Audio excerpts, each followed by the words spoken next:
আইসি, OC এবং অন্যান্য অফিসারদের কাছে নির্দেশ এসেছে তৃণমূল বুথ এজেন্টদের গ্রেফতার করা, যাতে তারা নির্বাচনের সময় বুথে বসতে না পারে।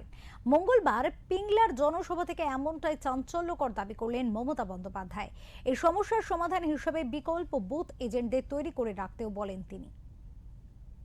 এমপি হয়েছি, 4 বার কেন্দ্রীয় মন্ত্রী হয়েছি, অনেক প্রধানমন্ত্রী আমি দেখেছি, কিন্তু বিজেপি পার্টির যে সরকার, এত নির্লজ্জ সরকার, এত স্বৈরাচারী সরকার, এত দুর্নীতিগ্রস্ত সরকার, এত ডাকাতদের সরকার, এত চোরেদের সরকার, এত স্বৈরাচারী সরকার, এত মানুষ নিধনের সরকার, এত দাঙ্গা করার সরকার আমি আগে কখনো দেখিনি।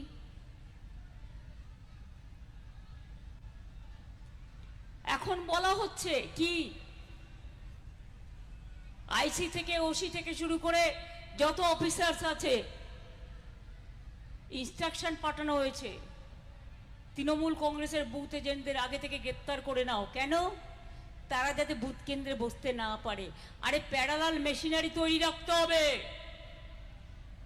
একজনকে অ্যারেস্ট করলে আর একজন মা বোনদের এজেন্ট থাকবে, লড়ে যাবে। এত সহজ নয় বাংলাকে কাবু করার।